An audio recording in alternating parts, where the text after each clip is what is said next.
como tenemos la conferencia de clausura de José Luis sobre las 7, ¿no? Entonces vamos a tener, pues aproximadamente tenemos una hora para hacer el debate, el comentario de la película en relación a los debates que hemos tenido antes y después procurar tener pues, unos 20 minutos para pasear un poco, descansar antes de la dura ponencia de José Luis Moreno Pestaña, entonces poder tener un poco ya de relax. Yo fui el que insistí más en que pusiéramos la película porque me parecía de gran interés para el debate, es un testimonio de muchas de las cosas.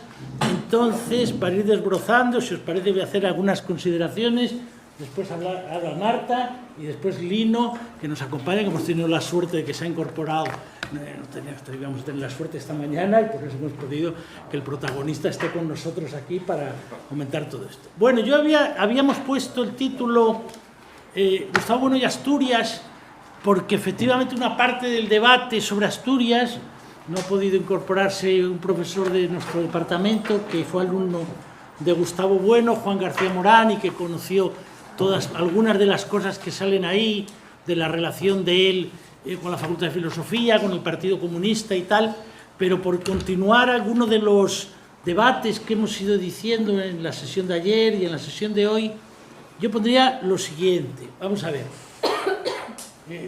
Hay otras muchísimas cosas en el vídeo, pero por centrarlo en 3 o 4 puntos que han aparecido. El paso de Salamanca a Oviedo. Entonces, ¿qué tipo de Asturias es la que hay en ese momento? ¿Y qué debate es el que hay en esa época en Asturias? Ya aparece Gracia Noriega, aparece Neira, periodista de la Nueva España, aparece el que era dirigente de comisiones. Bueno, realmente, claro, Gustavo Bueno en algunas entrevistas lo ha referido, por ejemplo, pues aquel mundo, él dice ahí ganadero, aquel mundo clerical de las iglesias, del conflicto que había en Salamanca, los dominicos, las órdenes religiosas, la pontificia de Salamanca. Bueno, también efectivamente, claro, la figura de la propia Universidad de Salamanca, pues está de catedrático Tierno, ¿no? Los catedráticos que vivían en colegios mayores, que venían a Madrid, Lázaro Carreter y tal.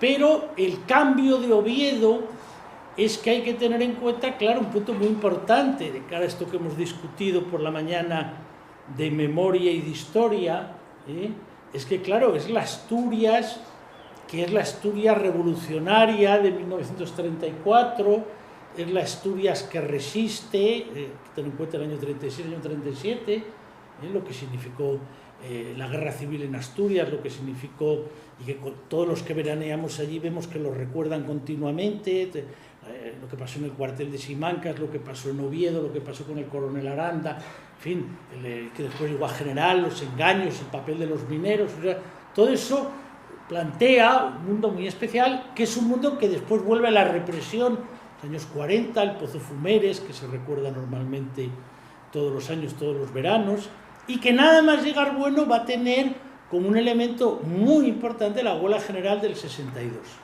Por tanto, hay que tener en cuenta que, claro, es una Asturias donde efectivamente el movimiento obrero, la minería, había tenido importancia en el 34, había tenido importancia durante la Guerra Civil, y ahí sí que esto que ha salido por la mañana, este debate, que me ha hecho gracia, lo del papel del catolicismo y el papel de las catedrales, allí sí que hubo el problema en octubre del 34 de la Catedral de Oviedo.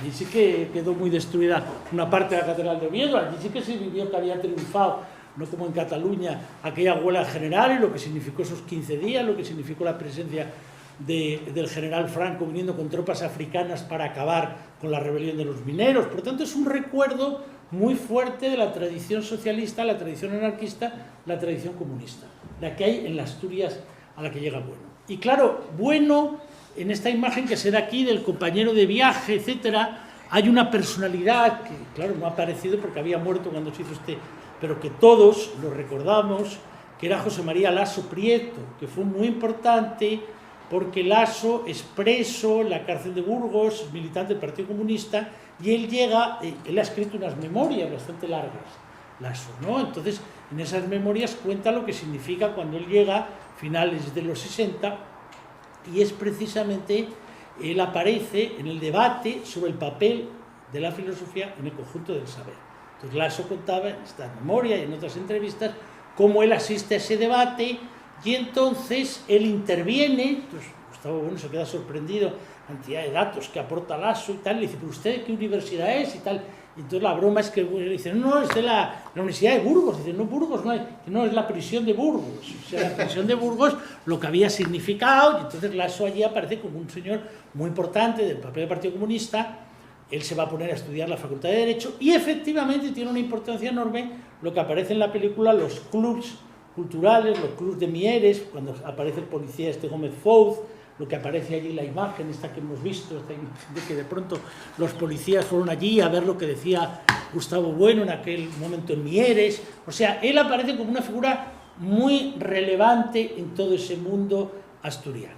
Eso hace que incluso aparece relevante que es el momento de la efervescencia que tiene el marxismo, de los congresos de filósofos jóvenes que van teniendo un impacto a partir del año 72, el congreso que hacemos en el año 73 en Santiago, que se prohíbe el 74 en Canarias, entonces se hace en Madrid y viene Gustavo Bueno allí al Colegio Isabel la Católica, y que se hace en Oviedo en el año 75. Y aquí es donde tiene gran importancia por el papel que tenían en aquel momento los distintos marxismos, la escuela de Sacristán, la escuela que tenía en Madrid, o el grupo de Valeriano Bozal, la posición de Fernando el Val, la posición del propio Albiac, que en aquel momento parecía que el marxismo y las distintas posiciones era todo la propia posición que él tenía desde Oviedo. Entonces es muy importante por este debate que aparece aquí, que nos ha llevado a discusiones de si hay un bueno epistemólogo de la teoría del cierre categorial y un bueno después de inflexión política, si hay una segunda navegación. Hombre, yo creo que el tema de la caída de la Unión Soviética es decisivo en el planteamiento de Bueno. Tengo esa impresión, esa es la interpretación que yo tengo. ¿Por qué? Porque hay que tener en cuenta que nada más producirse ya al final de la dictadura, la muerte de Franco, Bueno venía mucho a Madrid, por ejemplo, pues cuando se hizo un ciclo de homenajes en Isabel la Católica, la muerte de Alfredo de Año, que había sido alumno suyo, o cuando le invitaba a la Fundación de Investigaciones Marxistas. Entonces, ¿cuál era el debate en aquel contexto? Esto es muy importante para situar la perspectiva en la que él se movía. El debate en aquel momento era la aparición, que ayer ya salió en la discusión que tuvimos, de un fenómeno que se llamaba el eurocomunismo. Entonces, el eurocomunismo era una transformación que se da en los partidos comunistas a partir de lo que significa los actos, lo que ocurre en el mayo del 68, aparece ahí, Neira dice algo, el tema de la cosa consejista, la cosa trotskista más o menos anarquista, el problema de la corriente maoísta cuando aparece el atentado que le hicieron, pero sobre todo lo que ocurre con Chile, la Unidad Popular, y ahí hay todo un debate de cómo, si es posible una vía democrática al socialismo o no, o si la revolución de la mayoría siempre al final acabará con un golpe militar. La experiencia de la Segunda República Española, la experiencia que les había hecho a ellos, pues claro, un español de aquella generación, tú le hacías que interpretara lo que pasaba con el peronismo, no entendía una jota, bueno, porque no se me había a entenderlo desde las categorías de lo que ellos habían vivido, pero cualquier persona de la dirección del PC o del PSOE en el exilio, de cualquier partido, veía lo de Chile y es que le sonaba completamente a España, o sea, veía a Allende y le sonaba a Azaña, y había estado Tierno allí meses antes y el asesor era español, que era Joan Garcés. Por tanto, había todo un debate de qué era la vía democrática. Entonces, el eurocomunismo tiene, primer punto, si es posible la vía democrática, si es preferible al compromiso histórico, etcétera, con una parte en Italia de la democracia cristiana, cómo tiene que ser para tener hegemonía. Eso es una parte del debate. Pero después hay una segunda parte del debate, que es si es creíble, y aquí es donde está el tema, la vía democrática manteniendo el apoyo a la Unión Soviética. Y eso, claro, después de lo que había significado la invasión de los tanques de Praga en el año 68, es muy importante. Entonces, por tanto, ahí hay todo un debate, porque el Partido Comunista de España había tenido pues una posición crítica, y era muy difícil para un partido tener esa posición, un Partido Comunista que estaba en la clandestinidad, que tenía el apoyo de la Unión Soviética, ir allí a enfrentarse con Brezhnev y todo aquello, primero porque algunos por la propia pasionaria, su hijo había muerto en la Guerra Mundial allí, como soldado soviético, y después, bueno, pues por la experiencia que ellos tenían, de que los veranos iban allí, el apoyo. Entonces, claro, hacer esa confrontación la tuvieron sobre todo los italianos, pero claro, Italia era un partido asentado en la vida democrática, en España había una dictadura, y eso hace que hay todo un sector del PC que hace una escisión, la escisión de Lister, etc. Entonces, ahí hay ese debate sobre qué es la Unión Soviética, punto muy importante, y hay otro debate que es importante, que es el debate, la alianza famosa, las fuerzas del trabajo, las fuerzas de la cultura.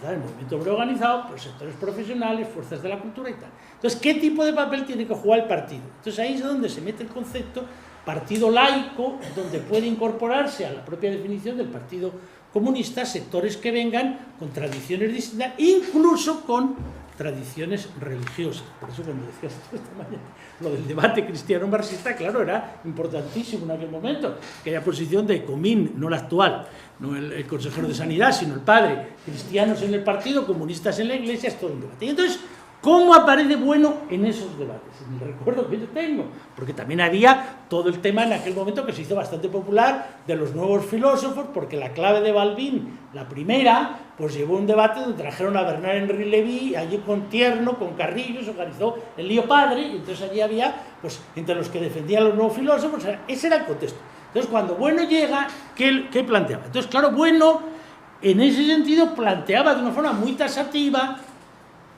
El marxismo pasa indefectiblemente por la Unión Soviética y tiene que ver con el problema del Estado.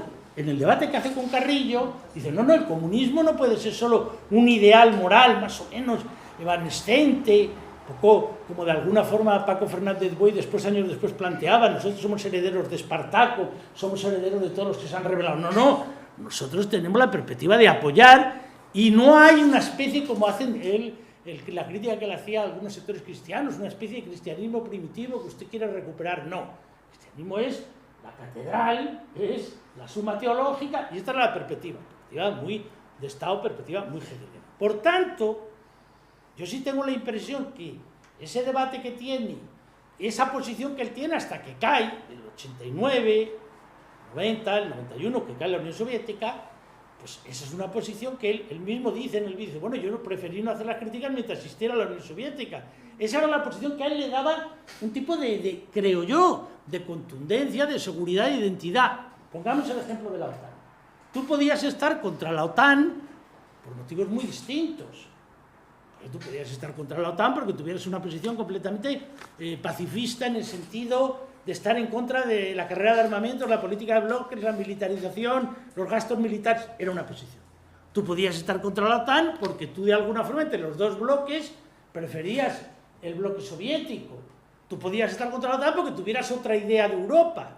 Y aquí es donde hay una parte del choque, porque la parte de la idea de Europa que había, vamos a ver, parte de la idea de Europa, y tiene que ver con lo de la memoria histórica y tiene que ver con lo de la República. Vamos a ver. Si nosotros pensamos en perspectiva de qué es Europa, es un proyecto nazi, evidentemente Hitler tuvo un proyecto nazi, es un proyecto el Plan Marshall, claro que tuvieron un proyecto y fueron decisivos para lo que es la reconstrucción, pero además de eso, ¿qué es Europa?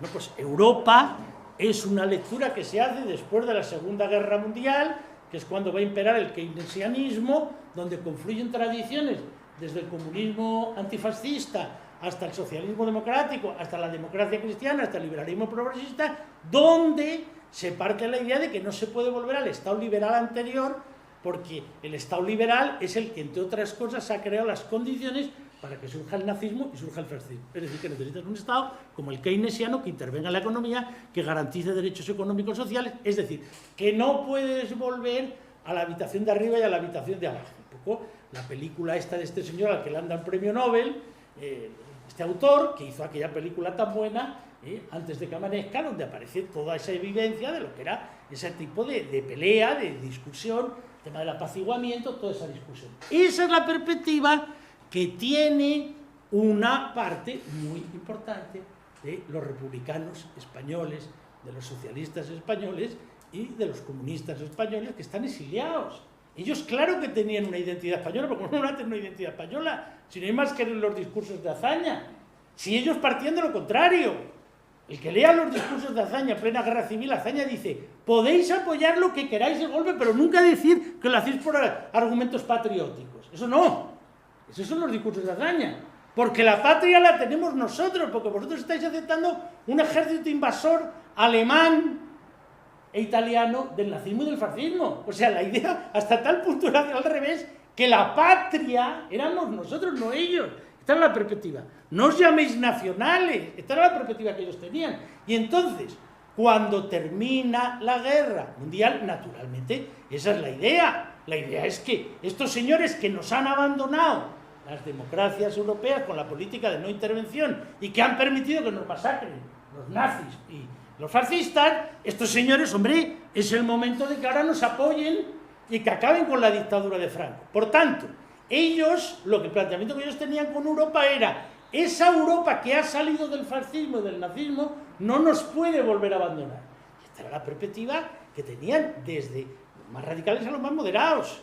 Es decir, por ejemplo, la que tenía en el exilio el propio Indalecio Prieto. O sea, cuando en el congreso que hace el PSOE sobre la OTAN yo era el defensor de la salida de la OTAN, yo el texto que puse fue el de Indalecio Prieto, que es el que más motivó la movilización de los delegados, que era un texto de Prieto dirigido a John Fitzgerald Kennedy, que empezaba diciendo: he sido un español que ha llegado a los 80 años de edad y le tengo que decir, señor Kennedy, que efectivamente ustedes son los responsables de mantener la dictadura de Franco.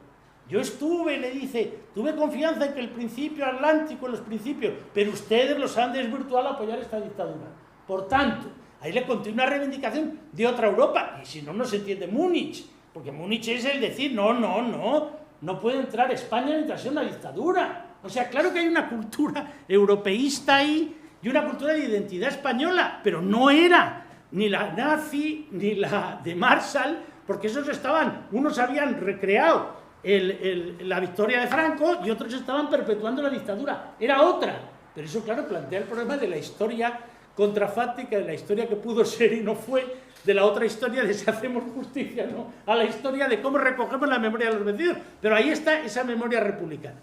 El planteamiento que hacía Bueno era distinto, porque Bueno sí vivía la Unión Soviética con ese apoyo, más desde un punto de vista, esto es importante, hegeliano, porque realmente él, y esto es un punto muy importante, la generación de Bueno, de Sacristán, de París, todos habían sido de una u otra manera falangistas, en los años 40, o simpatizantes, o como se le quiera denominar. Por ejemplo, ayer mismo Vicente Navarro, en una entrevista que dice, hace una referencia a mi entrevista personal, y vuelve a contar que él estaba estudiando en el Instituto Balmes y el que le daba clases de la formación del espíritu nacional era Sacristán.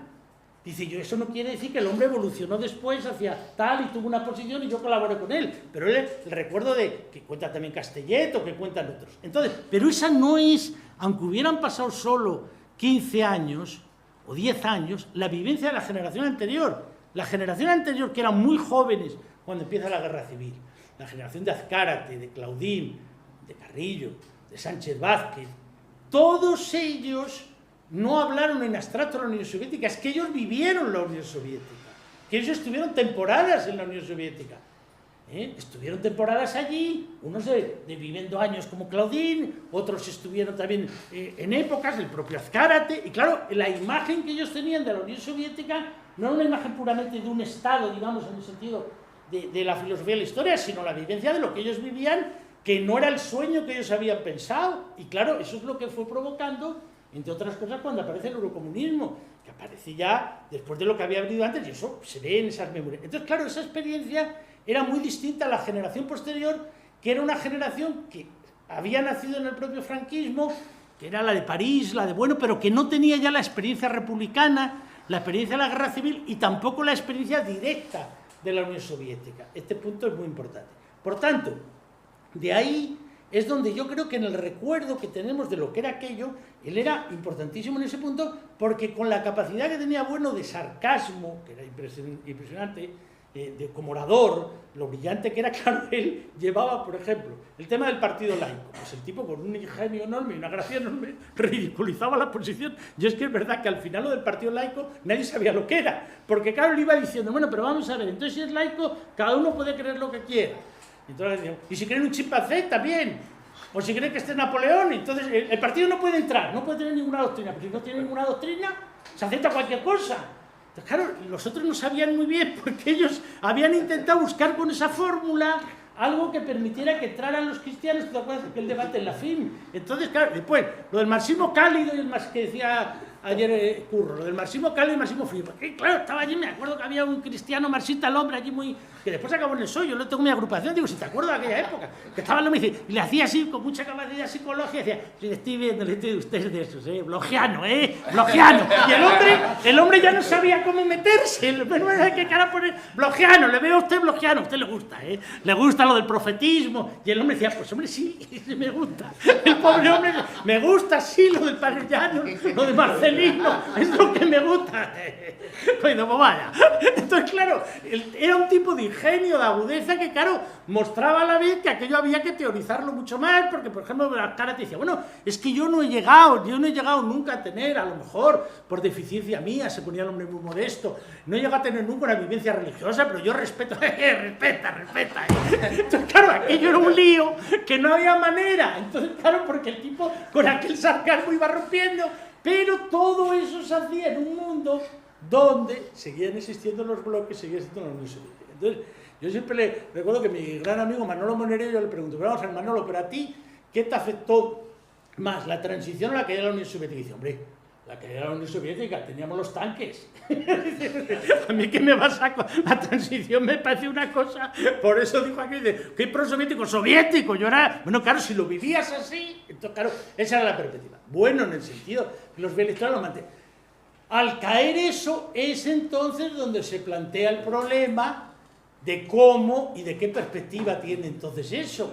Y es donde efectivamente entra la segunda parte, qué tipo de idea, que yo estoy de acuerdo con lo que se lleva diciendo, que en él estaba antes, que por eso he recordado, cuando se hizo el homenaje a Sacristán y fuimos allí a Filosofía B, lo que él dijo aquel día, sobre todo aquello de lo que es ahora la Facultad de Geografía e Historia, lo que eran los nacionalismos fraccionarios, etc. Pero no cabe duda que eso crea un contexto distinto, porque ya no hay, y entonces ese contexto es un poco lo que Pedro ha dicho por la mañana, ya ha caído la Unión Soviética, ya cayó el tema del nazismo, bueno, entonces queda el imperio angloamericano, muy bien, queda el problema del yihadismo, ¿cómo me sitúo en todo ese contexto?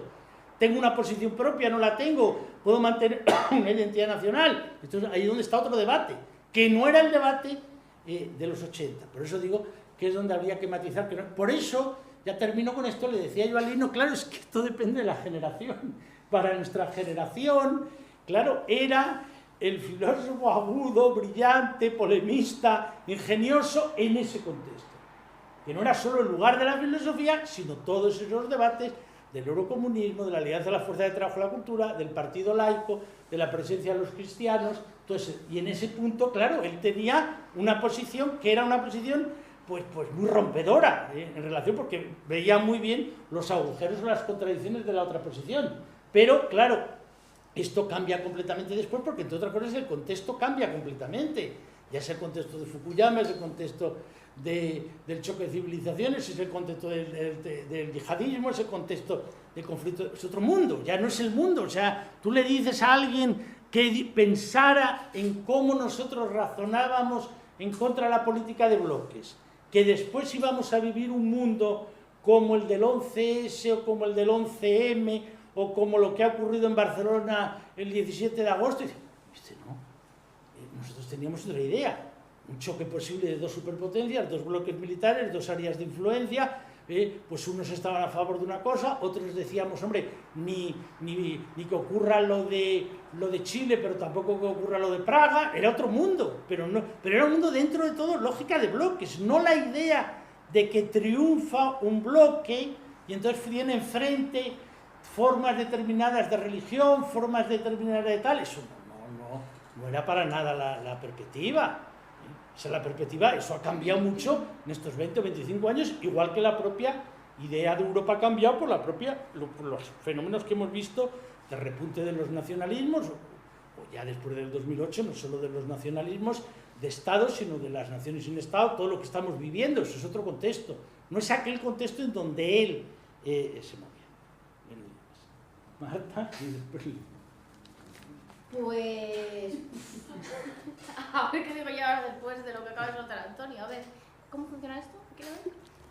Hay que dar este y apago esto. Yo no voy a hablar en nombre de mi generación, porque aquí somos unos cuantos de la misma generación, con lo cual no tiene mucho sentido. Pero sí que es verdad que todo lo que acaba de contar Antonio, una vez que yo llegué y estudié en la UNED, Nos acercábamos por Oviedo de vez en cuando, simplemente una cuestión de curiosidad y porque Gustavo Bueno efectivamente ante todo era un gran personaje, era un gran orador, era realmente alguien, como dicen ahí, que es verdad, te enganchaba, no entendías nada, a lo mejor con una persona que pasaba media hora tú ya estabas loco directamente, pero estabas las 2 horas realmente contemplando y escuchando, era muy complicado seguirle, ¿vale? Porque requiere realmente una formación que la mayor parte, yo creo, de los que estamos ahí escuchando no teníamos. Yo por lo menos, yo no la tenía. David y yo, David Teira, que está aquí, nos acercamos de vez en cuando a Oviedo. La cuestión es que nos acercábamos de maneras muy distintas, porque lo que está contando Antonio para mí, quiero decir, yo ya llegué con la caída de la Unión Soviética, quiero decir, a mí todo aquel debate, quiero decir, yo le decía a Antonio estos días, quiero decir, yo me compraba los libros sobre el marxismo, me enteré de cómo funcionaba todo aquello, porque me los compraba de segunda mano de la gente que ya los echaba fuera de su casa, porque había sido un desastre. Con lo cual yo empecé a conocerlo con aquello ya todo hundido. Ahora bien, lo que sí es verdad es que lo que yo sí vi de aquella gente es que el debate seguía vivo. La gente seguía discutiendo si Gustavo Bueno era o no era marxista. Es decir, a mí me sorprendía mucho porque yo llegaba con un interés que no tenía absolutamente nada que ver. Es decir, a mí me interesaba la cuestión de la teología política. Entonces a mí todos aquellos debates de Gustavo Bueno era o no marxista me parecían, pues bueno, tenían un interés realmente para mí bastante secundario, ¿no? Y sobre todo porque Gustavo Bueno decía de vez en cuando, soy tan marxista como tomista. Pero es lo que hablamos esta mañana. Lo decía alguna vez, otras veces un poco callaba, otras veces daba, Gustavo Bueno siempre daba, yo creo, un poco de cal y otra de arena, con lo cual mantenía un poco a la gente en ese limbo de no se sabía muy bien si estaba en un lado o estaba en otro, porque estaba en varios a la vez. Es cierto, en ese punto es verdad, nunca jugó realmente a decir las cosas especialmente claras. ¿Por qué digo esto? Porque tengo la sensación de que a veces, y ahora voy a la otra parte de las ausencias, tengo la sensación de que a veces se acusa a la gente de los que estaban allí, o los que leíamos, o los que se leían, mucha gente, Gustavo Bueno, o bien éramos tontos, o todo el mundo era idiota y nadie se enteró muy bien de lo que decía. Hombre, yo creo que tampoco, la gente tampoco era tan torpe y había mucha gente que cuando hubo ese cambio o ese giro, que yo estoy de acuerdo con lo que estabais diciendo esta mañana, yo creo que sí que es cierto que hay una parte que es interna, ¿vale? Pero sí que es verdad, si me permitís la comparación, que es como, ¿sabéis esto que en teología se llama la evolución interna del dogma? Quiero decir, cuando tú fuerzas mucho a la Iglesia a tomar un partido que no era el suyo, quiero decir, porque las circunstancias externas lo fuerzan, lo llaman evolución interna del dogma. Es evidente, es que dentro de la teología católica hay posibilidades para hacer esa evolución, pero eso no quiere decir que la evolución hoy ha sido un poco empujada desde fuera. ¿A qué me refiero con empujada desde fuera? Yo sinceramente sí entiendo un poco, estoy un poco más por la interpretación que acaba de dar Antonio Santos Masas, ¿no? Quiero decir, una vez que se cae la Unión Soviética y Gustavo Bueno siempre dijo que normalmente Marx solo tenía sentido en la Unión Soviética, el marxismo, igual que dijo siempre que Santo Tomás solo tenía sentido en la Iglesia Católica. Quiero decir, cuidado, que si Santo Tomás sigue teniendo ese sitio es porque la Iglesia Católica sigue ahí. Si no, Santo Tomás sería una anécdota exactamente igual que Marx, histórica, lo cual muy interesante, pero... Entonces, a continuación, me permitiréis decir una cosa que son las ausencias, ¿vale? Y ahora os digo también que otra interpretación tengo de la cuestión teológica para entrar a debate, que a mí me interesa más la cosa de esta teología política, ver qué hay de ese catolicismo del que estáis hablando, imperio, que a mí me interesa, ¿vale? Pero quería decir un poco las ausencias, que en aquel momento en que nosotros estábamos por Oviedo, toda aquella gente aquí no aparece. Quiero decir, es una cosa que me llama la atención, ¿vale? La primera le dije hoy a Lino, me llamó la atención porque yo vi la primera vez, cuando vi el reportaje era más cortito, y no vi a Gustavo Bueno Sánchez. Digo, Gustavo Bueno, sin Gustavo Bueno Sánchez, a mí me parece que es imposible. Imposible de entender e imposible de disciplinar su propia, yo diría su propia existencia, quiero decir, por lo menos en los últimos 25 años. ¿Por qué digo esto? Bueno, Gustavo Bueno Sánchez era el que establecía nexo con nuevas generaciones, no era directamente a través de Gustavo Bueno, era él el que establecía todos esos nexos. Gustavo Bueno Sánchez creo que fue realmente el que, lo acaba de decir, el que tuvo la idea de esa filosofía en español. Quiero decir, vio enseguida que Internet era una posibilidad maravillosa para la filosofía de Gustavo Bueno. Pentalfa realmente no tiene ningún sentido, dice una cosa muy pequeñita en Oviedo que tampoco se leía mucha gente. Estos son cosas de Gustavo, de su hijo, de Gustavo Bueno Sánchez. Y el interés de esto no es, a mí no me parece que sea menor, entre otras cosas porque si la idea imperial también viene medida por la lengua, quien da esa posibilidad es Internet. Es Internet. Hoy día es Internet. Y esa idea es Gustavo Bueno Sánchez. Quiero decir, yo creo que al César lo que es del César y para decir las ausencias, ¿no? creo que es relevante. Nunca le gusta mucho aparecer. Yo creo que cuando vea esto, si es que alguna vez lo ve, pues no le va a gustar mucho, porque no le gusta mucho. A Gustavo le gusta siempre estar detrás, ¿no? Pero que es bueno que de vez en cuando también se diga que bueno, lo que le toca. Y gentes que no aparecen citadas solo el último. Me cachondeaba yo un poco ahora con Lino, porque aparecía Álvaro González en una cita de menos mal que está Gustavo Bueno, si no los asturianos, si no estaríamos aberzados. Yo digo, esto hay que traducírselo a la gente porque el concepto aberzado solo utilizamos en Asturias. Quiero decir, decimos mucho eso en un paisano y una berza. Bueno, aberzaos, atolondraos, pero Álvaro González no está. Quiero decir, Álvaro González, cuando yo aparecíamos por Oviedo, Álvaro González era una de las grandes figuras que aparecían. Bueno, aquí tenemos otra, Pérez Herranz, que también estaba por allí, pero Juan Bautista Fuentes, Hidalgo, Vidal Peña. Quiero decir, yo entiendo, por eso digo que no voy a hablar en nombre de mi generación, pero que sí que es verdad que entre esos años, en los años del 90 que se cae la Unión Soviética, el 2000 que escribe España frente a Europa, esos años, esa generación de repente desapareció. Quiero decir, ahora estáis vosotros. Pero, ¿qué ocurrió con esa generación? Es una pregunta que a mí me parece que sería interesante, porque esa generación, si yo no me equivoco, estaba vinculada fundamentalmente al estudio de la epistemología y de la ontología. No era una vinculación propiamente política. De hecho, cuando yo sí fui con David Ceira y yo fuimos, creo que se fletó un autobús desde aquí para ir a España frente a Europa, y nos fuimos desde, yo creo que fue algo así, con el hispanismo filosófico, si no recuerdo mal, creo, porque estábamos recién llegados a Madrid como becarios. Y claro, yo vi el estupor, absoluto estupor, de la gente cuando escuchó la conferencia de España frente a Europa. No todo el mundo era ignorante, quiero decir, la gente creía que Gustavo Bueno estaba en otro lado. Y España frente a Europa a muchos les sonó a cosa, insisto, no era mi caso, no era mi caso porque yo estaba dedicada y me interesaban otras cosas. Por eso os diré que a mí no me sorprendía en absoluto. ¿Por qué no me sorprendía? Pues porque realmente, como yo os dije al principio, y esto, aunque sea personal, es un poco, en fin, anecdótico, pero sirve para que veáis un poco la diferencia, ¿no? Yo me interesé por la teología política. Entonces, de hecho, a mí me parecía que una de las realmente cosas originales en extremo de Gustavo Bueno no era tanto lo del marxismo, ni lo de, al fin y al cabo, el cierre categorial hasta el 93, pues lo dejó de publicar y ya está, que ahí se quedó. Que yo llegué cuando ya se había acabado, como quien dice, con lo cual, digo, bueno, pues tampoco tiene mucho, en fin, ahí se quedó. Se podía haber continuado, quiero decir que estuvo 20 años escribiendo otras cosas, que decir, habría que preguntarse también por qué no continuó esa línea.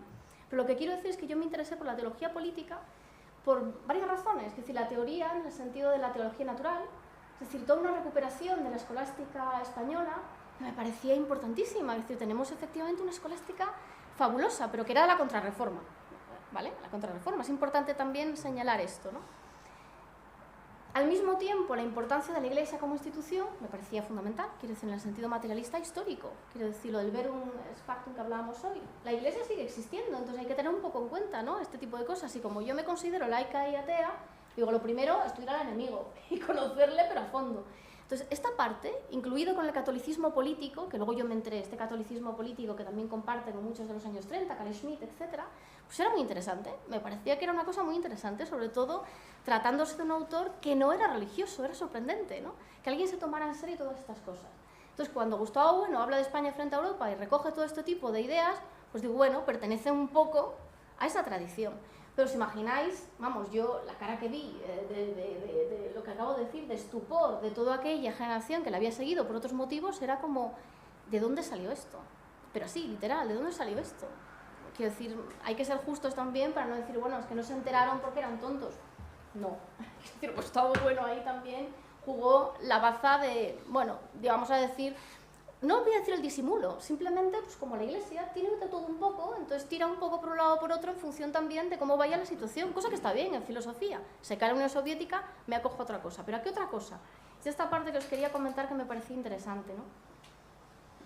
El mito de la cultura. Claro, la parte interesante del mito de la cultura, si se lee de esa manera, efectivamente, era no solamente la crítica a los nacionalismos, sino es que era todo, y no tampoco la crítica solamente a la idea de cultura desde mi punto de vista alemana, era la crítica también, de nuevo, al objetivo principal que tenía Gustavo Bueno desde el principio, era la crítica al liberalismo, era la crítica al protestantismo.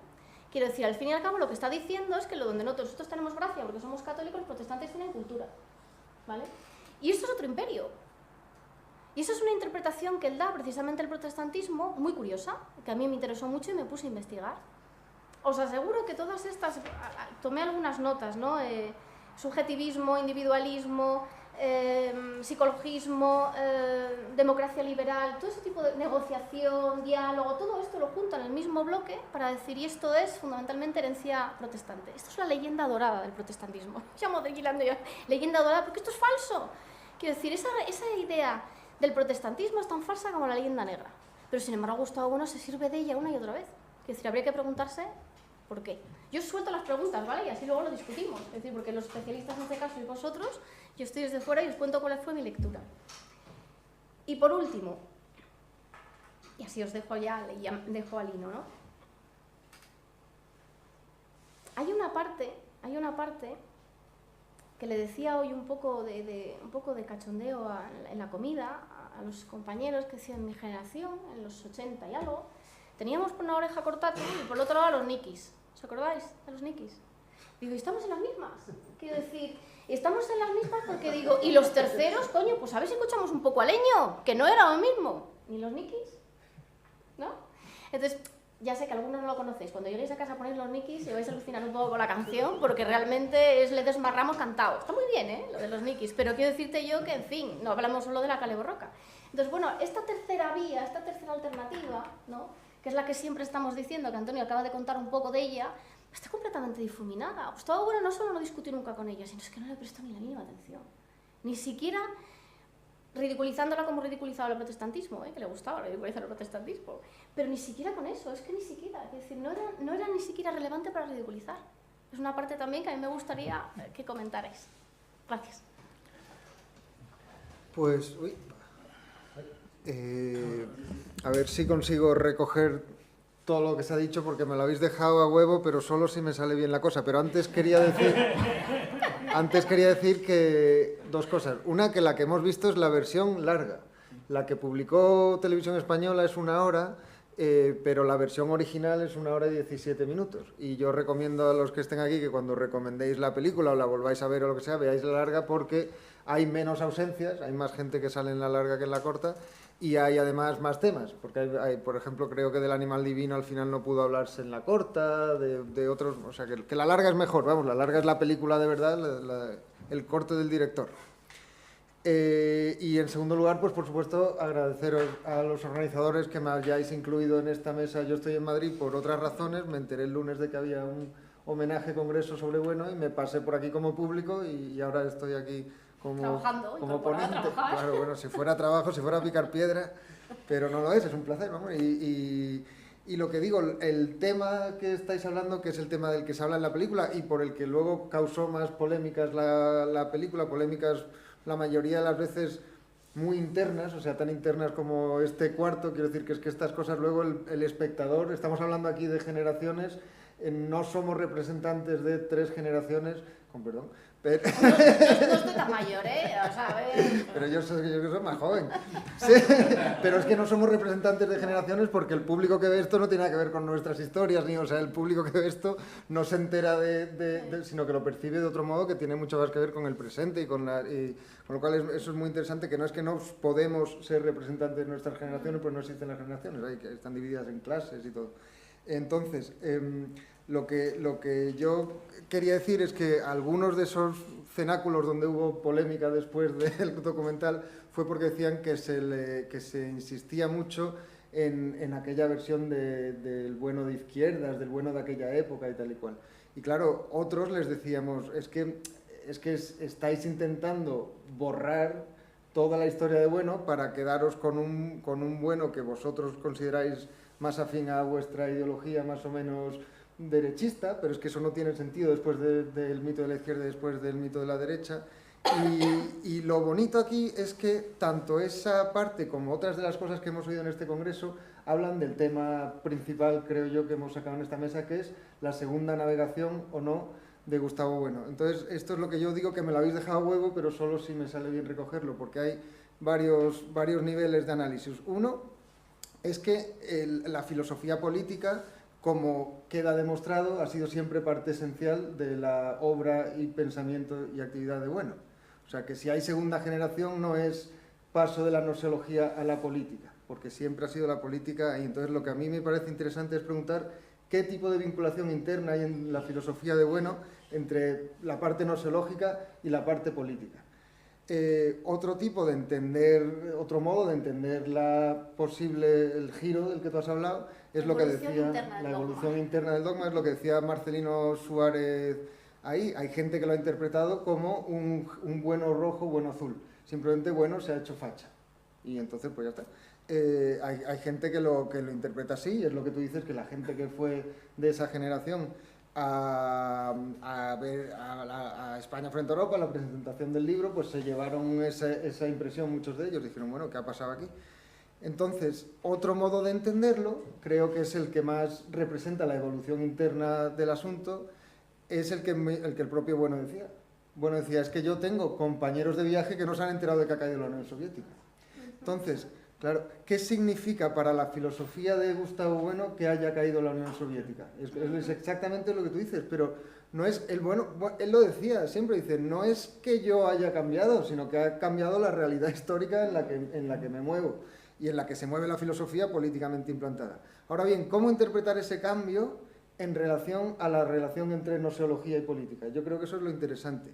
Y como dije ayer a propósito de la charla de Pérez Herranz, y como he dicho hoy a propósito de la charla de Pedro Insua, porque son los temas que están apareciendo, creo que no se puede olvidar la importancia histórica, noseológica y ontológica del imperio. Tú dices que él defendía la URSS en términos hegelianos. Es un hegelianismo muy pasado por Marx y pasado, o sea, José María Lasso tiene el primer libro que se escribió sobre Gramsci en España del 72, el prólogo de Bueno, lo que hace es precisamente eso, intentar entender el lugar de Gramsci en el juego de darle la vuelta a la relación entre el espíritu objetivo y el espíritu absoluto que tiene Marx sobre Hegel. Y entonces, ¿cuál es el papel de Gramsci ahí? Y el papel es la historia. El Estado-Nación para Gramsci es donde se produce la lucha de clases, es dentro de ese contexto histórico.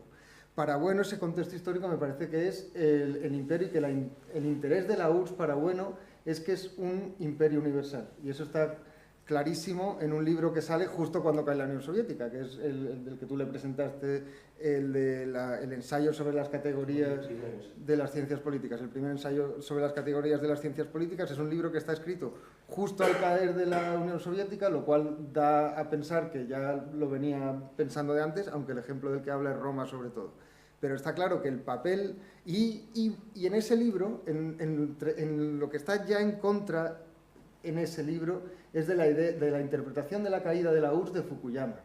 O sea, nunca Bueno entró a interpretar la caída de la URSS como el fin de la historia, porque nunca Bueno se creyó que al caer los dos bloques del que hablabas, al caer el intento de globalización del mundo soviético, al caer eso recubriría el mundo el intento de globalización americano, que eso es lo que decía Fukuyama. Dice, ya no hay dos bloques, ya solo hay uno, con lo cual, Bueno nunca se creyó eso, y es que solo 7 u 8 años después es la conferencia de España, y es España frente a Europa, y la introducción de España frente a Europa no deja lugar a dudas. Ahí dice, la historia universal, lo único que permite hablar de historia universal, lo único que permite hablar de humanidad, que es lo que decía Atilana Guerrero esta mañana, lo único que permite hablar de humanidad es la existencia histórica de imperios que se presentan como horizonte el envolvimiento de toda la humanidad. Y eso es, pues Alejandro Magno, es lo que era la Unión Soviética en el sentido vamos, explicitísimo, de lo que pasa a pesar de los vaivenes políticos de Stalin y todo, pero el objetivo es crear un hombre nuevo. Y además exportar el comunismo y además, pues eso. Los imperios son proyectos de globalización alternativos unos a otros, diaméricos, y ahí está la crítica, o sea, la diferencia de la idea de imperio de Bueno respecto a la del falangismo, es que Bueno sabe que como ha dicho Atilana, que eso es imposible, que nunca va a haber un recubrimiento de un único imperio, sino que siempre están luchando unos con otros por recubrir a diferentes sociedades políticas. ¿Qué tiene que ver eso con la noseología? En el caso de la URSS, o sea, en el caso de lo que él extraía, el universalismo de la Unión Soviética es un universalismo de izquierdas, y eso está en el mito de la izquierda, del 2003, simplemente en el sentido genérico a todos los universalismos de que se da por supuesto la igualdad operatoria entre los hombres. Es el cuerpo ético del que hablaba ayer Pérez Herranz, en tanto que Homo sapiens pues tenemos manos, capacidad operatoria y tal cual, y eso ya establece una igualdad isomórfica mínima que permite pensar en una igualdad política futura y en una idea aureolar.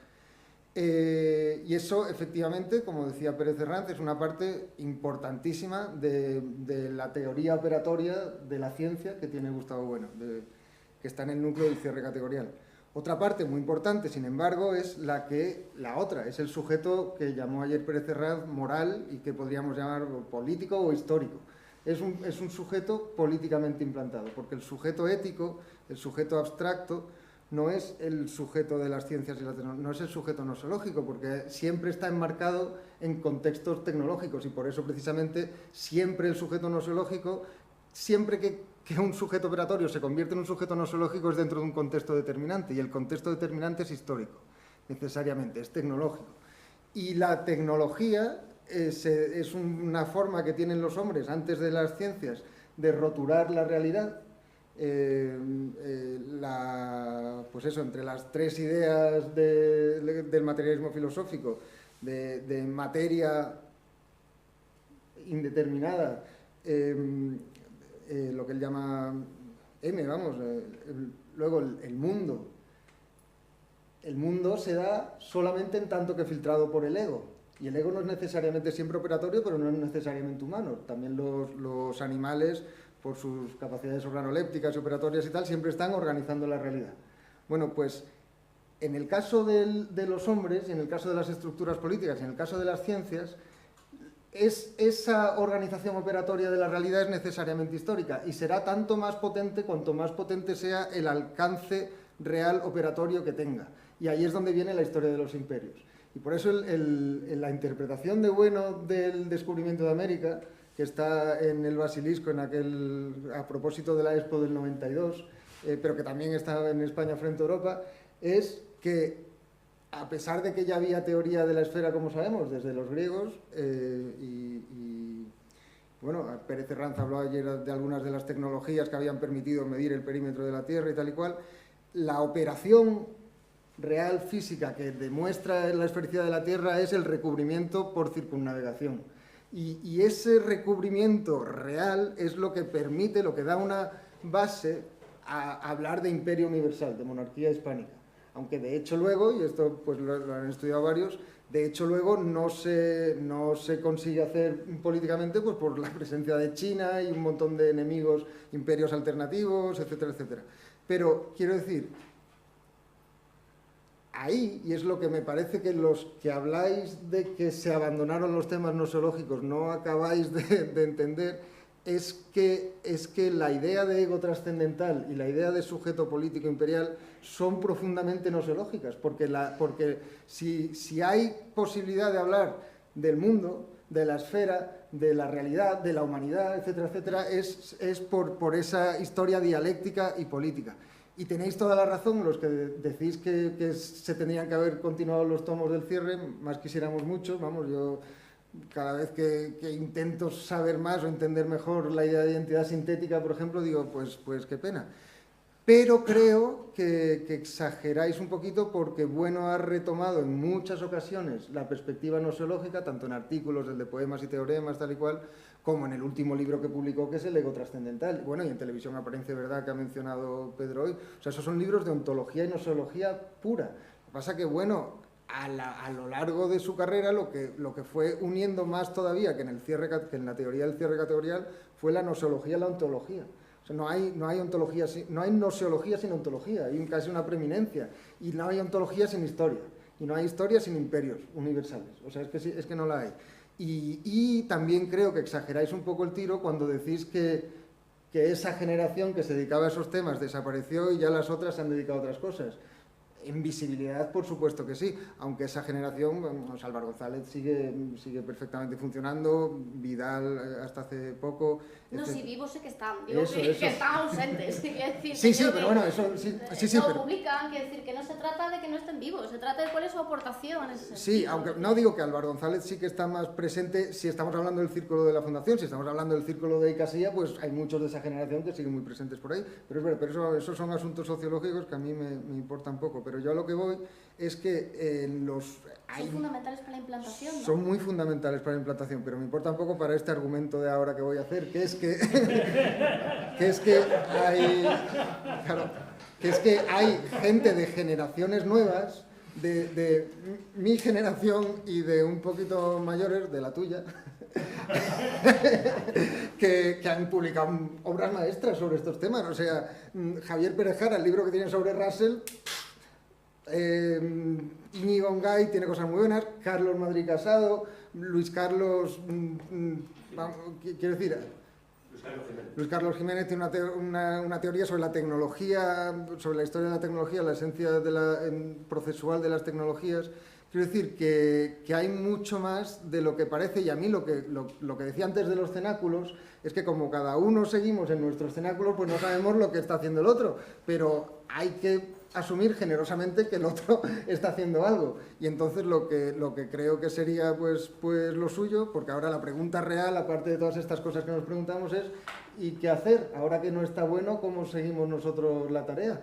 Pues en todas estas direcciones, que queda muchísimo por hacer y que además hay que hacerlas siempre pues como él las hacía, que es una cosa que no sale bien en el documental porque es muy difícil cinematográficamente, pero bueno, además de ir a la mina, no sé qué, bueno, lo que hacía es leer.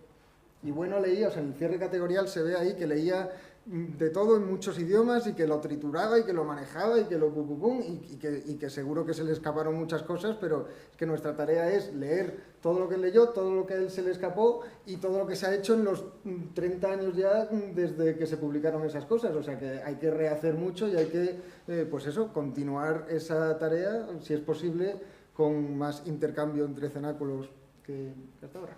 Y entre edades, y porque entre no hablas de generaciones, pero edades, ¿y en qué hablas de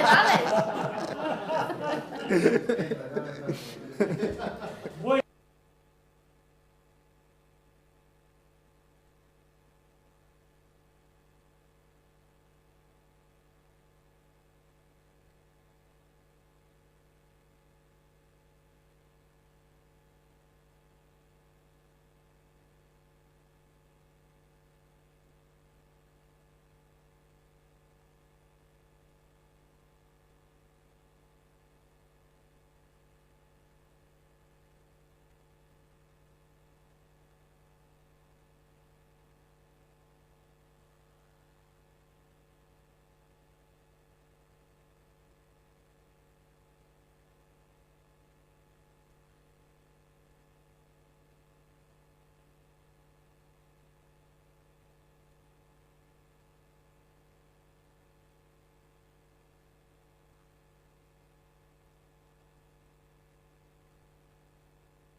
que puedo dar de que era correcta la interpretación. Entonces, en ese arte es primerizo, claro, y era polémico, porque era enfrentamiento con Sacristán y tal. Entonces ahí efectivamente ya están los temas, en gran medida están todos los temas, porque en los primeros capítulos hace esta relación entre la Iglesia y Santo Tomás y la filosofía, y luego pues con la Unión Soviética y efectivamente el marxismo, porque tenía sentido. Pero claro, luego venía la segunda parte, por eso yo alguna vez decía, bueno, es que hay que terminar el libro, no solo la primera. Entonces ya, pero la segunda parte pues era el taller de las ideas, que entonces era un término muy bonito que se utilizaba y me gustaba mucho, ¿no? Hay que ir al taller de las ideas. Entonces ahí la pluralidad era enorme. De hecho hay un cuadro ya, todavía no es combinatorio del todo, pero ya casi combinatorio, de todas las filosofías, y entonces ya cada uno nos podíamos poner en una. Pero ahí todavía no estaba, la casilla no absorbía a todas las demás, ahí estaban todas las posiciones. Y eso es la pluralidad que ayer Francisco José pues, destacaba como un elemento fundamental de la filosofía de Gustavo Bueno. Es decir, que efectivamente, sí, esta relación, quizá un poco dura, ¿no?, de la Iglesia y tal, pero luego estaba la pluralidad. Y ahí es donde entrábamos además, pues yo recuerdo también que te conocí allí en Oviedo, en estas reuniones, en estas discusiones, y efectivamente, como tú dices, pues no éramos tontos, ¿eh? Había alguno que es tonto, pero siempre hay algún tonto, ¿verdad?, en cualquier reunión, pero en fin, todos tampoco íbamos a ser tontos ni ignorantes. Entonces, efectivamente, bueno, pues cada uno trabajábamos nuestra parcela. Yo lo hice sobre el Renekton y tal, pues otro lo hacía sobre... Pero había un punto de referencia. Y en ensayos materialistas está el punto de referencia que es el sujeto, podríamos llamar socialista, que se da acríticamente, está acríticamente, pues somos socialistas y tal, y hay un capítulo que es filosofía y socialismo y tal, y pues éramos socialistas. Más que de izquierdas, era más bien el sujeto social, que lo cuento en un artículo que saldrá pronto en ABA, en la revista esta de Gijón. Y entonces ahí, efectivamente, bueno, pues el sujeto era algo que nos unía a todos, aunque tuviéramos diferencias de ideología, lo que fuera. Pero todos teníamos el sujeto socialista. Claro, efectivamente, llega la caída del muro y entonces, pues claro, nos sorprendimos, pues claro que nos sorprendimos, ¿cómo no te vas a sorprender? Y entonces está muy bien que hayas introducido la referencia, pues todo esto del sujeto universal y tal y cual. Efectivamente, claro, en la filosofía buscamos un sujeto universal, naturalmente que sí, pero es que el sujeto universal era el sujeto socialista, que no tenía nombre, era el marxismo y tal, pero eso eran ya especificaciones de lo que era el sujeto universalizable, porque para ser un sujeto filosófico tiene que ser universalizable, si no, no es sujeto, será un sujeto empírico, un diminuto, como dice Gustavo Bueno, pero ahí no era un diminuto, ahí era sujeto trascendental ya, pero socialista. Se cubría el trascendentalismo con el socialismo. Claro, al llegar el artículo de España, que yo leí ya de una manera que yo no sabía muy bien cómo enganchar eso, y escribí un artículo que se llamaba Pensar España desde la izquierda, o algo así, que lo publiqué en Información de Alicante. Porque, bueno, no, y entonces que nos habíamos reunido en Oviedo, donde allí pues habíamos hablado del sujeto y tal y cual, pero era de izquierdas, en el sentido no minucioso ni pijo de la palabra, sino lo que entendíamos todos en ese momento, porque es en la izquierda. Bien, entonces, claro, ya España, el artículo ese ya no entendíamos muy bien, pero todavía se salvaba por la polémica esta de que si el sujeto católico se enfrentaba al sujeto del Islam y al sujeto protestante. Todavía por ahí había como una salida. Pero claro, cuando llega España frente a Europa, ahí la cosa ya, todo lo que tú has utilizado como argumento, ya ahí ya no nos vale porque estamos de acuerdo en eso. O sea, es que eso estamos de acuerdo, porque de ahí partíamos. A ver si nos entendemos, de ahí partíamos. El problema de España frente a Europa, lo voy a decir, y no voy a entrar luego, si queréis decir algo, pero yo ya me voy. Pero no quiero entrar en esa discusión. Es un libro fallido. ¿Por qué? Porque ya no es una teoría general del sujeto católico imperial, del sujeto globalización o trascendental, sino que es un estudio de la historia de España. Y entonces, para utilizar una metodología para estudiar la historia de España, ya no vale las categorías filosóficas, como nos ha enseñado precisamente por la teoría de la tercera categoría. Hay que usar categorías históricas. Y entonces ahí, pues ya tienes que combatir no con el filósofo, sino tienes que combatir con el historiador. Naturalmente, tú podrás decir que esa teoría está bien, que no sé qué, no sé cuánto. Américo Castro contó la suya y todo el mundo le dijo que no sé qué y tal. Sánchez Albornoz contó la suya, y Luis Vicente Vives contó la suya, y uno sí y otro no. Es decir, ahí ya la cosa cambia, porque ya es una cuestión histórica.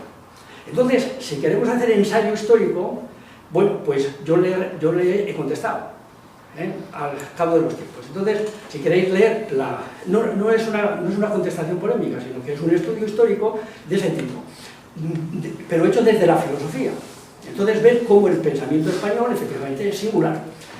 Y lo podéis leer porque es un libro reciente, no se puede encontrar en librerías, porque los libros ahora no se encuentran en librerías, sino por Amazon. Lo digo porque es que efectivamente no está en ninguna librería. Y entonces ahí también hago un estudio a partir de la misma trabazón que Gustavo Bueno hizo en la segunda parte de España frente a Europa, y vengo a decir justamente todo lo contrario, que además ha salido en este programa. Efectivamente, el problema es Europa, el problema es que hay que discutir Europa. Y mi tesis, lo digo así abruptamente y rápidamente para entendernos, es que es todo lo contrario. España no estuvo frente a Europa, o lo que estuvo frente a Europa no es justamente el elemento que destaca Gustavo Bueno, sino que Europa es quien está obligando en gran medida a las clases aristocráticas y militares españolas precisamente a europeizarse. Y le están exigiendo continuamente que conquisten a Granada, al Reino de Granada, que conquisten, antes la Bética, que conquisten los territorios que están en manos del Islam, que expulsen a los judíos, que metan la Inquisición, y todos esos elementos se ven cómo explotan a partir de 1391, que es la fecha clave. Y entonces no se puede hacer unas extrapolaciones que hace Gustavo Bueno, que no se entiende muy bien, y que no tiene presente, por ejemplo, una de las cosas que hemos discutido muchas veces, pero ¿qué es eso de la política matrimonial? ¿Quién hace la política matrimonial? ¿Lo hacen los reyes católicos o la hace Maximiliano I, que es el emperador del Imperio Sacro Romano? Es decir, que, claro, pero eso ya hay que discutirlo con textos, y eso hay que discutirlo históricamente.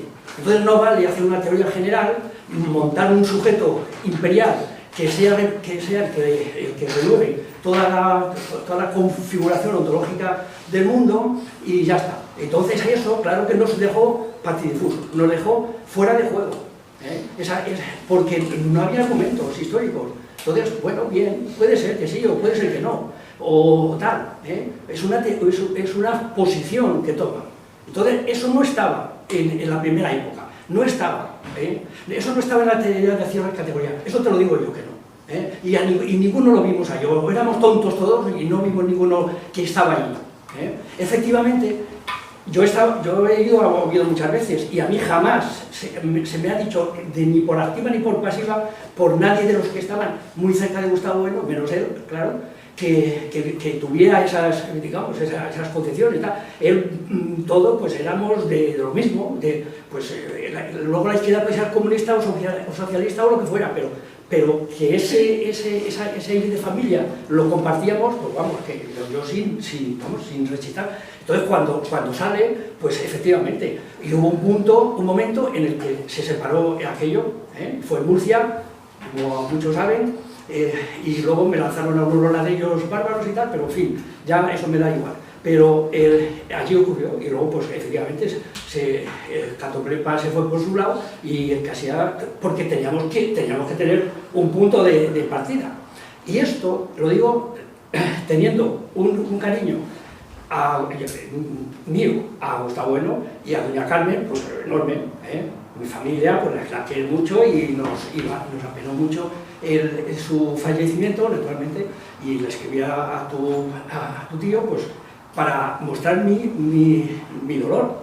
Pero una cosa es esa, y otra cosa es la cuestión de España frente a Europa, que es lo que hay que analizarlo, y eso, y lo digo, y ya digo que no quiero discutirlo aquí ya más, hay que analizarlo históricamente, porque es un libro de historia, la parte segunda. Sí, bueno, un poco, perdona, hay alguien más que quiere, si no le damos al himno. Pero lo que te diría es que no hubiera intervención muy larga, porque tenemos que descansar un poco y después todavía vamos a hablar del marxismo. Entonces, le damos a Teresa que diga, o prefieres tú no está conectado. Pues entonces, claro, mejor primero Pedro y después Lino y después ya Teresa. ¿Tú también quieres? Bueno, pero no te conferencias más porque si no, para que después pueda ya descansar un poco, que nos toca una cosa muy dura, con un día y con todo.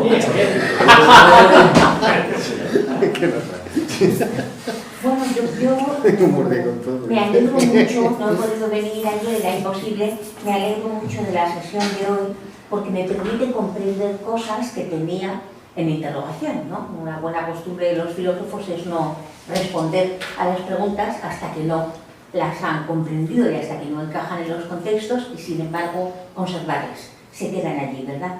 Yo creo que lo de la cuestión del giro y de la caída del muro es decisiva, al menos para lo que yo voy a comentaros y que me tenía en esa perplejidad y que hoy comprendo, ¿no? Vaya por delante mi enorme respeto a Gustavo Bueno y más ahora cuando comprendo algunas cosas, ¿verdad? Claro, en el año 90, en abril, a mí me habían hecho presidenta del Congreso de Filósofos Jóvenes del 27, la asamblea había elegido, yo quería que fuera ontología estética del espacio y el tiempo, de la éstesis, de cómo se estaba transformando con Internet en ese momento, y la asamblea dijo que filosofía y Dios, pero pensando en la filosofía de la historia, en la teología política, que es lo que estaba por debajo de la crítica a la metafísica, por parte naturalmente de la hermenéutica, de la deconstrucción, del postestructuralismo francés, etc.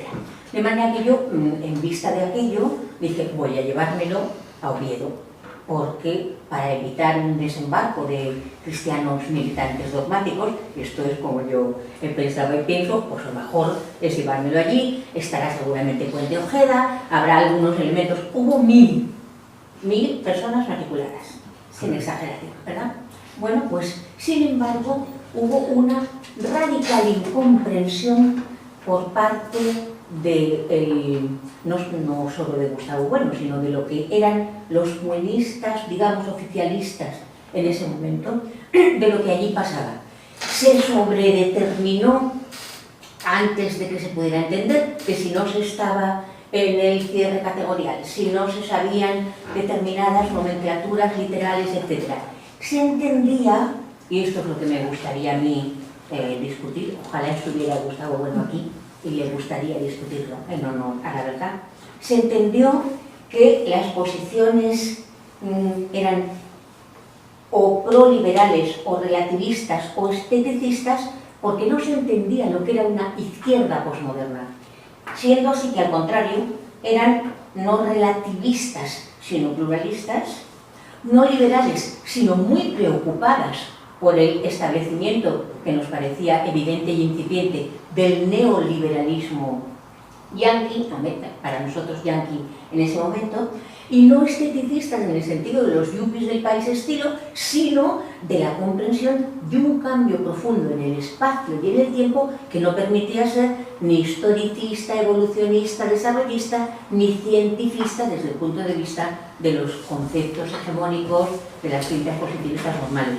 Bueno, en esta casa hemos discutido de todo eso con Francisco José Martínez y con hasta la saciedad, ¿verdad? Lo que no se entendió que ocurriera allí es que había una izquierda posmoderna, que el elemento de la hermenéutica era precisamente el de los pasados posibles, porque no todos estaban ya sobredeterminados ni quedaban atrás, que en el centro estaba la filosofía de la historia. No se entendió tampoco que el postestructuralismo estuviera analizando la política en términos de dispositivos y de micropolíticas y de todo lo que era en ese momento. Cuidado, porque Foucault, es que ya había escrito las palabras y las cosas en los años 60, ¿verdad? Gianni Patimo, las aventuras de la diferencia, después de Nietzsche y Heidegger, también en los 60, el propio Martin Heidegger, su gran conclusión, que es Tiempo y Ser, del 62, es decir, que esto no eran asuntos novísimos, pues sin embargo no había esa receptividad. La anécdota, bueno, y sobre todo el elemento del renombrar lo sagrado y lo divino, desde un politeísmo de todas las... Y hasta tal punto fue un cierre respecto de eso, que no seguimos... Bueno, estaba Manuel Cruz, estaba Isidoro Herrera, estaba Javier Salva, para poner algunos ejemplos, ¿no? se les terminaba insultando, se hizo un boicot en la asamblea del último día, porque claro, aquí se estaba defendiendo un positivismo y entonces los siguientes se corrió el riesgo de que no hubiera el siguiente congreso de filósofos jóvenes, se apagó la luz, la asamblea continuó con velas y con mecheros, ¿verdad? Y lo que se votó fue significativamente filosofía y literatura. Es decir, que la filosofía no podía ser solamente una ciencia conceptual, ¿no? Bien, yo creo que lo que yo entiendo hoy es para mí una reconciliación. Yo a Gustavo le he tenido veneración, se la tengo, me parece una de las figuras indispensables de la izquierda del pensamiento español. Y entonces entender que ahí había ese elemento que lo que necesitaba era, necesitar es una dimensión solamente histórica, no voluntarista del sujeto, ¿verdad? No se entendía, se habría entendido que hubiera habido una derecha posmoderna, que fueran en efecto Le Nouveau Philosophe, que fueran todos, ¿cómo se llamaba Henri Boussy-Bluchman, ¿verdad? Pero no que hubiera una izquierda posmoderna que fuera, además, no la posmodernidad banal histórica, sino la crítica del historicismo, del positivismo y la posibilidad, por lo tanto, de una izquierda no desmantelada por la caída del marxismo, ¿no? Bueno, yo me alegro mucho de saber, bueno, pues que hay elementos para comprender, y sí que me gustaría mucho ver cómo lo... Bueno, vamos a ver. Si hubiera sido estupendo verlo, pero esto no ha sido Teresa las ponencias de la mañana, quiero decir. Claro, por eso digo, la ponencia de Pedro ha existido mucho por la mañana, ha explicado desde su perspectiva qué pasa con la posmodernidad, qué pasa con el positivismo, qué pasa con la fenomenología y tal. Entonces, claro, nos ha explicado las fuentes del materialismo filosófico y después Atilara nos ha explicado cómo interpreta esa interpretación de la historia de España, digo, de cara a la interpretación de Pérez Arrate. Entonces, claro, tenemos la dificultad de que son las 7 menos cuarto, entonces vamos a dar turno, pero haciendo ver que todo se ha grabado, pues bien, que lo ha dicho aquí nuestro director, que se grabe, todo se pueda ver, y entonces las dudas que tenéis, enchufando, veréis si confirmáis las dudas, pues resolvéis el enigma, pero todo está ya dicho. Ahora no sé otra cosa de que haya que volver a repetir la ponencia de la mañana para contestar, porque entonces ya no entramos en Bourdieu ni entramos en nada. Entonces, acabo este evento con una jocosidad que os divertirá a todos, y es que en las calles de Oviedo, en aquella ocasión, iban los del Congreso con pancartas diciendo sí, a Dios no lo hemos visto, al diablo sí, ¿verdad? Este era un elemento que más bien era cariñoso que... Muy bien. Entonces, si vosotros dos queréis, o si no casi renunciáis, le dejamos al libro que conteste por toda la escuela y descansamos 10 minutos, hombre, porque no sé qué... No, yo solo quería decir una cosa, que era hablar del libro. Yo he escrito un libro, que se define que es catolicismo. No, pues aquí tienes la definición de católico, y para hacer más tú también. Muy bien. ¿Cómo se llama el libro? Hermes católico. Hermes católico. Digamos, empatando con un texto de Leibniz que se llama Mars Cristianísimo, precisamente dirigido al rey francés. El rey francés cree que tiene, según Leibniz ahí, pues una legislación, el mundo se mueve con una legislación especial, especialmente favorable a Francia, ¿no? Dice Leibniz, irónicamente, y entonces, pero es una incompatibilidad, es un Marte cristianísimo, es decir, el rey francés no es representativo del cristianismo porque, digamos, su ley es la yihad, de la guerra, digamos, como Marte compuesto con cristianísimo, eso no es posible. Entonces yo, para empatar, digamos, a Leibniz, con todos los respetos, mutatis, pero con toda humildad, pues Hermes católico, precisamente, Hermes, el dios del comercio, el dios en el que el mito de Platón, ¿no? Como nos ponen en Protágoras, pues es el que distribuye las leyes de la amistad y la política y la justicia, enviado precisamente por Zeus, que es el único que no roba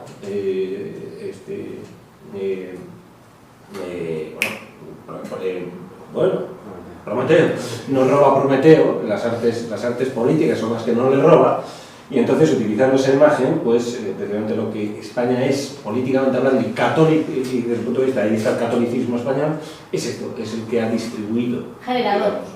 digamos, como imperio generador, el que ha distribuido la política, ¿no? La sociedad política en América, digamos, y este es el papel histórico de España, ese vínculo con América, cosa que ha dicho Gustavo Bueno, efectivamente, pero creo que aquí, bueno, pues se discute todo esto y se prueba, se establece como canon de esa presencia y acción de España en América, presencia primero y acción después de conquista en América, a través de esa figura del Hermes católico. Lo leéis, lo voy a contar, entonces, ya si queréis, pues... A ver, Bueno, brevemente quería responder a Marta a lo del protestantismo, porque de alguna manera, es decir, que tú te has declarado, no declarado, que has reconocido que tú te has especializado en eso, entonces en ese sentido la experta eres tú, como has dicho, hablan los expertos. Yo la leyenda dorada del protestantismo me la he tragado completamente, es decir, yo lo que la interpretación o el enfoque que hago del protestantismo es la que me ha suministrado. Bueno, entonces, en todo caso, estoy interesada, así como Pedro pues tiene su libro, estoy interesada en los trabajos que hayas Te voy a traer yo el mío, como claro, Pedro. No, porque yo pero creo que te lo digo en serio. Pero yo te respondo lo mismo, yo te digo una cosa, de lo que acaba de decir Pérez Arraz con todas las discusiones que tuviste, yo creo que cuestiones que son internas, no vas a permitir que eso lo odie, pero hay una cosa que acaba de decir y me parece importante, es que cuando se discuten de cuestiones históricas, hay que estudiar historia. Claro. Entonces, muchas de las cosas que decía Gustavo Bueno referidas a la historia pues son tomas de partido que hay que realmente justificar, y no solamente justificar con un libro, sino discutir con gente que mantiene lo contrario. Quiero decir, yo llevo años matándome entre los protestantes y los de Opus. Quiero decir, hay que discutir con el enemigo en tierra del enemigo. Sí, pero cuando se discute con el enemigo, por lo menos conocer un poquito del enemigo rival, o como queramos llamarlo dialéctico, se abre un poco lo que ha dicho, porque si no es muy difícil, claro. Pero en todo caso... Por Dios, te lo pido que lo que estás diciendo... Mira, ¿me vas a permitir una broma? Solo una broma. No, déjame terminar, perdona. Tengo la broma del libro, pero ahora te lo cuento, Bueno, porque la broma me encanta, es para ti. Bueno, pues gracias, hombre. Mira, una de las cosas, y es de verdad, tómatelo como broma, pero ¿os acordáis del anuncio de Escapadoris? Pues es que a veces hacéis eso. Quiero decir, cuando Teresa dice lo de los conceptos, quiero decir, no vale con acepto pulpo como animal de compañía o no juego. Quiero decir, hay que entender que la gente que está enfrente no maneja ese concepto, maneja otros. Entonces no voy a decir la cosa esta de la traducción de Habermas, pero hay que salir para discutir con los otros, no solo pedirles a nosotros que entren. Yo te digo, bueno, al fin y al cabo es mi experiencia, es discutir con los otros, no pedir. De acuerdo, pero no nos descubres nada nuevo. Claro, no, Perdona, una de las cosas que les de Gustavo Bueno era decir que no se discutía. No tenía intención de discutir. Vamos a escuchar al rival. Mira, eso me gusta verlo, No, pero además es que todo lo contrario, o sea, yo estoy deseando leer lo que has escrito sobre el protestantismo y demostrarme que esa leyenda dorada no está, etcétera, etcétera. O sea, que yo todo lo contrario, estoy abierta y además se me dirá lo que yo pueda entender gracias a que se pueda entender de otra manera. Pero, lo de la teoría del cierre categorial, decir que la historia no está en la teoría del cierre categorial, cuando el estatuto de la nosología, el Estatuto de Nosología de las Ciencias Humanas. Es decir, es que el primer nombre de la teoría del cierre categorial no trata de establecer qué son las identidades sintéticas o la verdad en abstracto, y menos teniendo como problema las ciencias naturales en las ciencias humanas. Y ahí, entonces, eso, en primer lugar. Entonces, que el estatuto, la situación dentro de digamos, las disciplinas de metodología metaoperatoria es la historia. Y que evidentemente yo, como he tratado de explicar esta mañana, si se entienden las ideas como necesariamente la crítica de conceptos, evidentemente que hay que estudiar la historia de España, o que hay que saber historia de España. ¿Cuál es el problema? ¿Cuál es el problema? Que como las historias siempre son parciales, que como la historia es fenoménica, ¿cuál es la esencia de todos esos fenómenos? Y ahí está el Imperio Universal. Es decir, si la historia fenoménica fuese suficiente, no haría falta historia universal. La cuestión es que es la institución de esta figura del Imperio Universal lo que explica lo que necesariamente hace la filosofía como saber de segundo grado, que es hilar, tratar de hacer una composición de todas esas historias parciales que así disueltas no explican nada absolutamente. Y por eso todo historiador de España hace ensayo, por supuesto, o en la medida en que se dirija a la esencia, no al fenómeno, hace ensayo. Ahora, otra cosa es que esto se vea como algo que choca o que tal, que bueno, oye, la experiencia psicológica, pues por supuesto, ¿por qué no? No, quiero decir que es normal que si uno está estudiando determinadas cosas, pues le pueda sorprender. Quizás la juventud en ese sentido te hace, y todo lo que ha dicho Antonio de las generaciones, pues es verdad. O sea, yo tuve la suerte de tener un padre mayor que nació en 1924, entonces a mí, o sea, quiero decir, en casa, o las discusiones que tenía en casa, digamos, éramos prosoviéticos, pero eso es porque mi padre había nacido en 1924. Si hubiera sido más joven, probablemente esto no hubiera sido algo para mí conocido, ¿no? Pero en el sentido de que, pues siendo más joven, no tienes unos esquemas tan configurados y por eso no te choca. O sea, que a mí que chocase España frente a Europa, pues perfectamente, claro que sí. No se trata de hablar de tontos y vistos, sino de entender que esa figura del imperio universal pues ya estaba presente, pero no desarrollada. Entonces, en el papel de la filosofía en el conjunto del saber, a mí me encanta releer ese capítulo dedicado a las organizaciones sociales totalizadoras. Porque claro, yo cuando leí aquello, yo flipé. Vamos, dicho vulgarmente, ¿no? Es la Iglesia Católica y la Unión Soviética. Sí, sí. Organizaciones sociales totalizadoras. Y ahí, bueno, da un valor, claro, da un valor, como ha dicho Pérez Herranz, a lo que supone la experiencia socialista, donde una filosofía se la juega. Pero claro, desde siempre, bueno, ha hecho referencia a Platón. Es decir, ¿dónde se juega la filosofía platónica? Evidentemente, en la crítica política. ¿Cuál fue la experiencia de Sócrates? Pues que tenían que crear una academia que de puertas adentro discutiera porque la experiencia había sido muy negativa. Ahora, que la filosofía siempre se la ha jugado en la política, esto es así. O sea, cuando le dice a Sánchez Dragó, yo no sé si irónicamente o porque realmente él no lo veía, ¿no? Bueno, ¿y qué tiene que ver que Alemania perdiera la Segunda Guerra Mundial para que tú te deshagas o abandones la filosofía alemana? Pues la respuesta de bueno es, hombre, hicieron el ridículo. Hicieron el ridículo, ¿no? La guerra no es cualquier cosa, efectivamente. Claro, entonces no, era el país de la cultura, el país de la filosofía, ¿no? La técnica, la ciencia alemana. ¿Pierdes la guerra? Te has caído con todo el equipo. Necesitáis tanques. Para que la filosofía ¿quién no? Pero ¿quién no? Los protestantes, ¿no? Los protestantes, totalmente. No, pero que por cuestión generacional, por lo menos ha habido 3 generaciones, claro, porque la generación tiene que ver con la persona con la que estás en la misma trinchera que tengas diferencia de edad.